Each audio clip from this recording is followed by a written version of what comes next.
Bonjour à tous, c'est Jean et Myriam pour votre podcast en français. C'est le podcast en français, donc c'est Jus français et c'est pour vous parler de culture, de mode de vie à la française et un peu de vocabulaire comme d'habitude, vocabulaire intéressant, de la vie de tous les jours et pourquoi pas sur la culture, de l'argot comme on l'avait fait la dernière fois.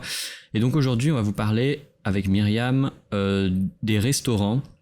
D'une manière générale, les restaurants, la vision qu'on a, nous les Français, du restaurant, comment on appréhende le restaurant, pourquoi on va au restaurant, et peut-être voir à l'étranger, est-ce que c'est pareil, est-ce que c'est différent, qu'est-ce qui est différent, qu'est-ce qui est pareil, etc. Alors, salut Myriam. Bonjour, comment ça va ? Ça va très bien, merci. Donc aujourd'hui, l'épisode, je précise, on est à distance, on n'est plus dans la même pièce. Donc il y aura peut-être des différences au niveau du son. J'espère que ça va bien se passer. Il n'y a pas de raison. Alors, on va commencer par parler donc du restaurant de manière générale. Est-ce que les Français vont beaucoup au restaurant, à ton avis ? Oui, je pense que culturellement, la France a une grande histoire avec la gastronomie. Bien manger, c'est très important pour les Français, même en Europe en général.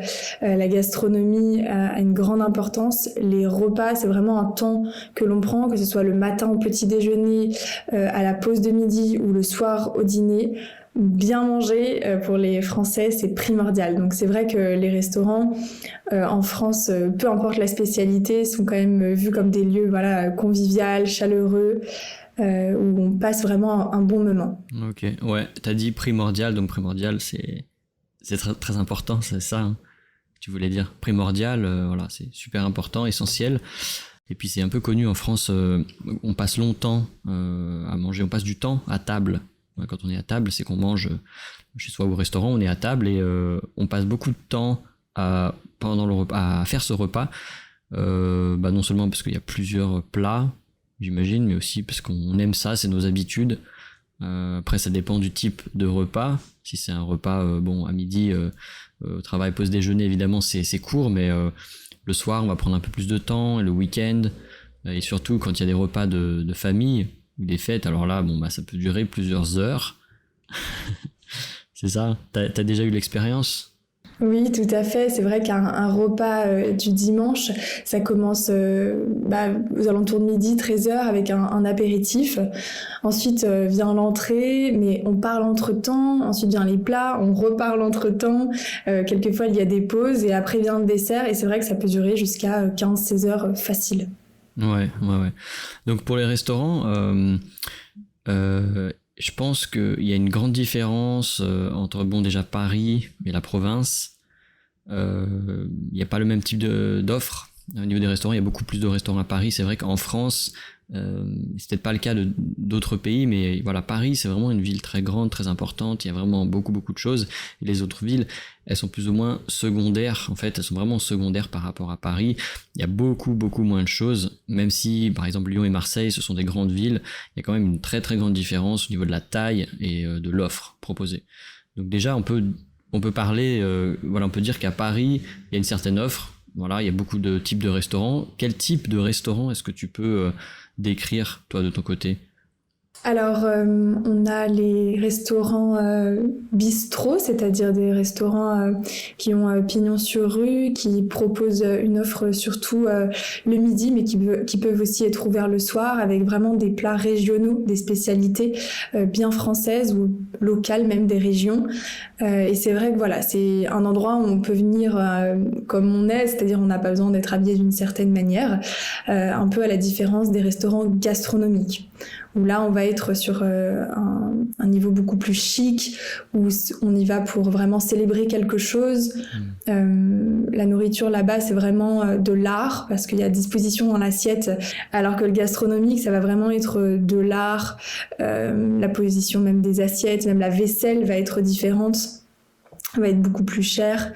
L'expérience aussi avec les serveurs, on a des serveurs attitrés par table. C'est pas vraiment le cas dans les bistrots. Donc il y a ça, il y a aussi les différentes spécialités. Je sais qu'à Paris, on retrouve toutes les spécialités du monde. Ça vraiment, c'est une chance. C'est vrai que à Lyon, on a moins ce cas-là, c'est-à-dire qu'on a les spécialités asiatiques, mais on va moins avoir de spécialités indiennes ou mexicaines. Ouais, c'est limité. Voilà. Ouais, le choix est limité, effectivement. Ouais. Il y a une grande différence, ouais, c'est vrai, une très grande différence. Sur les types de restaurants, alors c'est vrai qu'à Paris, il y a beaucoup de restaurants, il y a beaucoup d'attrapes touristes aussi.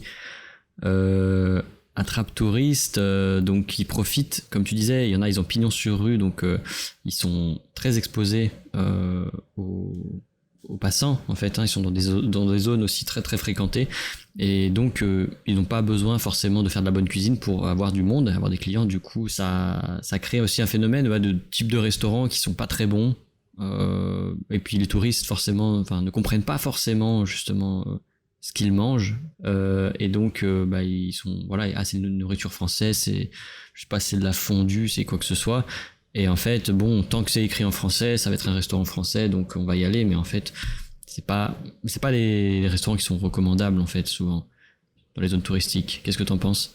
Oui, c'est exactement ça. C'est vrai qu'ils vont un peu jouer sur la naïveté des touristes qui n'ont jamais mangé de cuisine française et qui vont leur vendre en fait quelquefois des plats surgelés ou des fausses spécialités. Et je trouve ça dommage parce qu'en réalité, ils vont un peu plus loin dans une rue même perpendiculaire à la rue principale et ils trouvent d'excellents restaurants avec vraiment des produits locaux, soit fraîchement pêchés de la mer qui arrivent du matin même.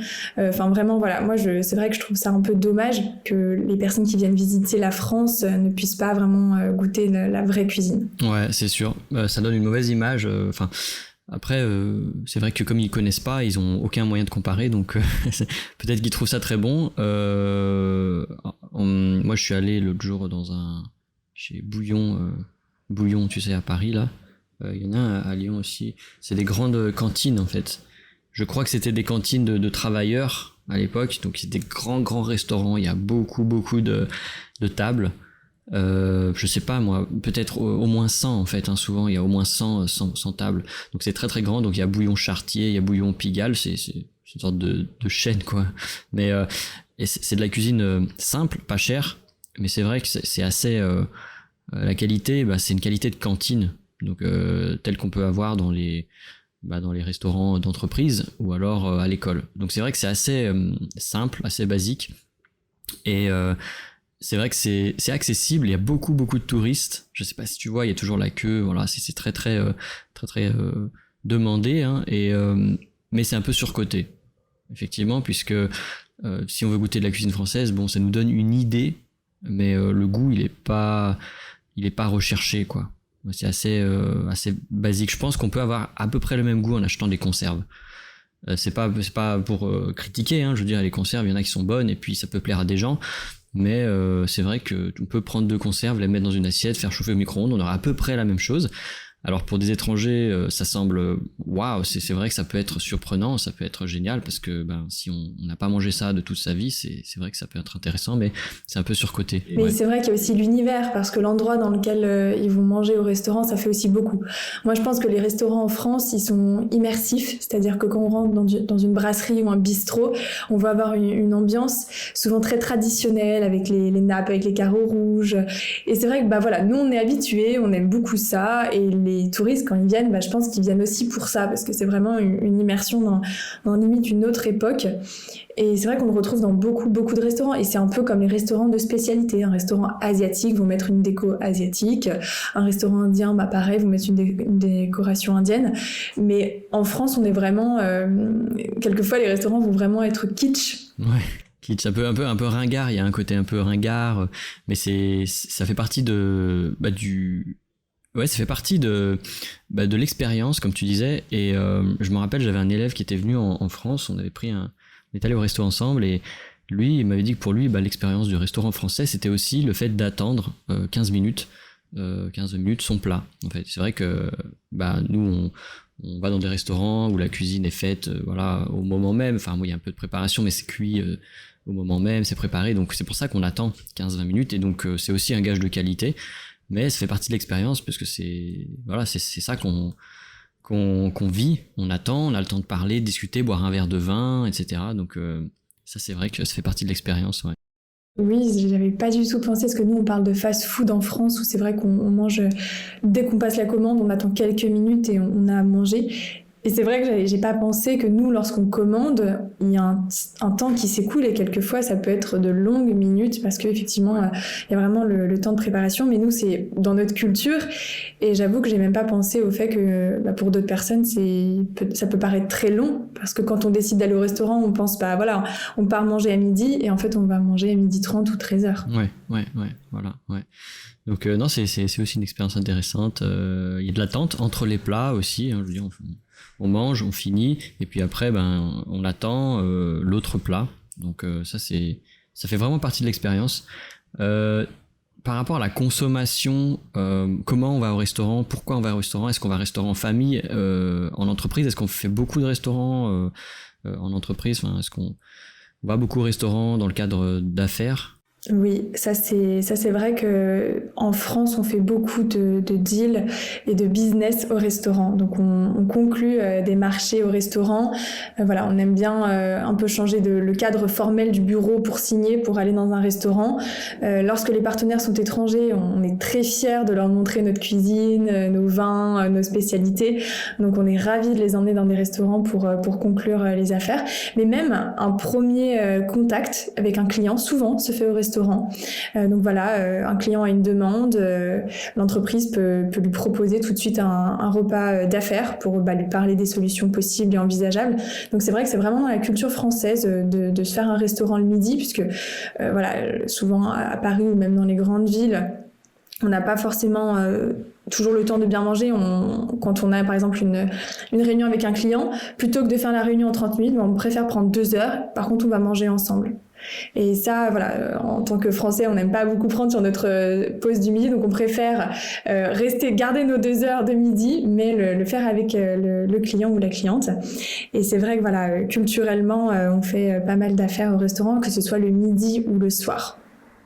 Ouais, c'est vrai que c'est propice aux affaires, le repas, c'est un bon moment. Et mélanger la vie personnelle, professionnelle, c'est vrai qu'on a un peu du mal à le faire. Et c'est aussi, le restaurant, c'est un terrain neutre pour les rencontres. Donc si on n'a pas envie d'inviter son patron chez soi, ou si on n'a pas envie d'aller chez le patron ou chez un collègue, on va choisir le restaurant. C'est vrai que c'est un terrain neutre. Et en Asie, on voit beaucoup ça, où les rencontres se font beaucoup plus dans un cadre, dans un lieu public, dans un restaurant. C'est vrai que ça évite aussi de préparer beaucoup de plats pour donner une bonne image de sa maison, voilà, de la cuisine, de la décoration. Donc se mettre sur son 31 pour accueillir la personne. C'est vrai que ça demande beaucoup de travail, puisqu'on veut donner une bonne image le soir. On va préparer beaucoup de plats, on va donner le maximum, un peu comme dans les pays en Orient, orientaux, Moyen-Orient, tout ça. C'est un peu la même idée. Et donc aller au restaurant, ça permet d'être dans un terrain un petit peu neutre, et puis d'éviter tous ces tracas. Je trouve que c'est pas mal. Beaucoup de dîners d'affaires, effectivement. Ouais. Alors nous, en France, on n'a pas trop de repas d'affaires. Enfin voilà, on sépare bien la vie professionnelle et la vie personnelle, privée. Et ça, c'est vrai que c'est pas toujours le cas partout dans d'autres pays, mais en France, il y a quand même des lois, même, hein, il me semble, sur... Oui, en fait, ça va vraiment dépendre des professions, parce que par exemple, les avocats ou les comptables, les experts comptables vont faire beaucoup de repas d'affaires. Par contre, on a des professions où on va pratiquement jamais en avoir. Donc il y a des professions qui ne le font jamais ou très rarement, et il y a d'autres professions où c'est monnaie courante. Par exemple, dans le BTP, dans la construction, les travaux publics, les repas d'affaires, c'est quand même plus rare. Ça va vraiment être entre responsables pour des chantiers. Voilà, comme je le disais, alors que un avocat, entre avocats, ils vont plus se faire des repas ensemble. Pareil, un expert comptable avec un client, ça se fait aussi. Mais c'est vrai que ça dépend aussi des professions. Tout à fait. Donc, est-ce que tu as des conseils sur des bons restaurants, parce que c'est vrai que quand on arrive en France, on sait pas trop où aller. En plus, les menus, ils sont affichés à l'extérieur. C'est obligatoire, je crois. Ils sont affichés à l'extérieur des restaurants. Et donc, c'est des phrases. Voilà. Déjà, pour les Français, c'est compliqué. C'est un peu la poésie, hein, vraiment. On commence à manger avec le menu, en fait. Et vraiment, voilà, l'expérience commence à ce moment-là. C'est compliqué. Il n'y a pas d'image, souvent, comme dans d'autres pays. ou McDonald's, tout simplement. Il y a des images, c'est facile de choisir. Comment toi tu fais pour choisir des restos? Quelles recommandations? Est-ce que je sais pas, t'as des trucs? À part, tu peux donner certains noms si tu veux. Tout à fait. J'ai une petite astuce qui vient de mon père, qui m'a toujours dit que lorsqu'un restaurant avait trop de choix, fallait s'en méfier parce qu'on peut pas être spécialiste de plein enfin, on peut pas être expert de plein de spécialités différentes. Et il a pas tort. Si un restaurant vous propose à la fois beaucoup de poissons différents, beaucoup de viandes différentes, beaucoup de plats différents, en sachant qu'il y a souvent un chef cuisinier et d'autres cuisiniers, on a tendance à s'imaginer que peut-être que les plats sont préparés d'avance, peut-être que il y a beaucoup de congelés, surgelés, et ça on le voit par rapport au menu. Si on a par exemple envie d'aller dans un restaurant spécialité de fruits de mer, on va vite se rendre compte que s'ils proposent des burgers, s'ils proposent des crêpes, s'ils proposent d'autres choses que leur spécialité, c'est vraiment à bannir et à s'en éloigner. Donc lorsque je choisis un restaurant, par exemple je flâne dans la rue et j'ai envie de manger, je regarde les menus affichés à l'extérieur et je vois par exemple ils proposent des crêpes. Si c'est vraiment une crêperie, je vais m'assurer qu'ils proposent uniquement des crêpes et regarder effectivement ils vont proposer des crêpes au poisson et à la viande forcément avec des végétariennes, mais ça va rester une spécialité de crêpes, une crêperie. Et donc ça je valide. Par contre des restaurants qui vous proposent tout et n'importe quoi, pour moi c'est à fuir et c'est vraiment quelque chose que j'ai moi-même approuvé. C'est une technique qui a fait ses preuves. À Paris notamment, j'avais très envie de manger un bowl, donc c'est une espèce de salade avec beaucoup d'ingrédients à l'intérieur. Et on trouve un restaurant qui en propose, et en fait on se rend compte que ce restaurant propose tout, mais tout et n'importe quoi. À l'intérieur il y avait des crêpes, des burgers, des poissons, du steak frites, des fondus, enfin vraiment on retrouvait tous les plats du monde. Et quand nos plats sont arrivés, on était avec plusieurs amis, on avait chacun pris quelque chose de différent. On s'est rendu compte que la nourriture était fade, c'était pas très bon, vraiment c'était pas bon. Donc voilà, moi je pense que si vous avez envie de tester, mais vous vous rendrez vite compte que souvent il faut vraiment choisir là où il y a le moins de choix possible, parce que ça prouve que la personne est compétente dans le domaine, dans le plat qu'elle sert. Ok, ouais, c'est bon à savoir, quantité, qualité, voilà, il y a un lien. Et après mettre ça en parallèle avec la taille du restaurant, parce que c'est vrai qu'il y a des petits restaurants qui font tout. Ça semble un petit peu impossible, alors que des grandes brasseries, je pense à la brasserie Georges à Lyon, je suis allé le mois dernier, alors ils ont pas tout, mais il y a énormément de monde qui travaille là, puisque c'est un restaurant, il y a des centaines de places, et c'est vrai qu'en fonction de la taille du restaurant, ils proposent plein de choses, c'est un peu normal, parce qu'il y a aussi beaucoup de cuistots, cuistots c'est les cuisiniers, et de serveurs, donc là il n'y a pas de problème, mais c'est vrai, t'as raison, je pense que la spécialité ça donne confiance, un peu comme si comment aller acheter sa viande au supermarché ou aller acheter chez le boucher, ce sera peut-être un peu plus cher, mais on a quand même une impression que le travail est peut-être mieux fait, il y a plus de soins et plus de temps pour Mais pour reprendre l'exemple de la brasserie, si on regarde le menu, on se rend compte qu'il n'y a pas de beaucoup de choix de menu. Il y a beaucoup de choix de plats, mais il n'y a pas énormément de choix de menu, et c'est vraiment moi en tout cas la brasserie Georges effectivement propose beaucoup de choses différentes, mais ils vont rester spécialistes de ce qu'ils proposent, parce que la brasserie Georges c'est une brasserie, donc il y a des spécialités et tous les menus tournent autour de ces spécialités. Donc même s'il y a du choix, on reste autour d'une certaine... il y a une cohérence, quoi. Ils vont pas nous proposer non plus des sushis. Voilà, ça c'est à vous qui nous écoutez, si vous voulez vraiment avoir une expérience de qualité dans les restaurants français. Et puis vous avez quand même des recommandations assez sympas, je pense, sur la fourchette. Voilà. Il y a les avis... je pense qu'on peut quand même assez faire confiance de manière générale sur les avis sur TripAdvisor par exemple. Il y a un classement des restaurants sur Paris, donc ça peut aider aussi. Est-ce que tu as d'autres choses à rajouter? Je pense qu'on va continuer la prochaine fois sur l'entrée au restaurant, la commande, peut-être, pourquoi pas, le vocabulaire et les phrases intéressantes. Mais est-ce que tu as d'autres choses à rajouter? Non, effectivement, on peut conclure sur le fait qu'on mange souvent au restaurant, même sans occasion particulière. Moi, j'ai remarqué que j'y allais quand même régulièrement, au moins, enfin, ça va de plusieurs fois par semaine à au moins une fois par mois. Et c'est vrai que voilà, manger au restaurant, ça fait vraiment partie des habitudes françaises. Ouais, très important, hein, c'est notre culture. Ok. On continuera ça la prochaine fois. La dernière fois, je t'ai fait la blague de la chaise. Aujourd'hui, est-ce que tu sais comment faire aboyer un chat? Si, tu peux. Comment faire aboyer un chat? Eh ben, aboyer, donc en fait, aboyer, normalement c'est le cri, enfin le son que le chien émet. On peut pas aboyer, on peut pas faire aboyer un chat. Il suffit d'un briquet, de l'essence et ouf. Ouf, c'est le son du chat qui prend, voilà, qui prend feu, voilà. Donc et ouf, bah ouais, nous on dit waf, wouf, voilà, c'est l'onomatopée, voilà, les cris des animaux. Donc aboyer, c'est pour un chien normalement, et pour un chat on dit miauler. Voilà, miauler, voilà, miauler. Merci beaucoup Myriam. En fait, il y avait beaucoup de vocabulaire. C'est très intéressant. J'ai entendu beaucoup de mots, donc je vais les traduire et les mettre dans la transcription de cet épisode qui sera disponible sur le site comme d'habitude. Merci à tous. Si vous avez des suggestions d'épisodes, voilà, de sujets, n'hésitez pas à nous contacter. Formulaire disponible, voilà, sur le site, vous nous contactez. Et puis, on se verra la prochaine fois, Myriam. Ça marche. À bientôt. À bientôt. Salut.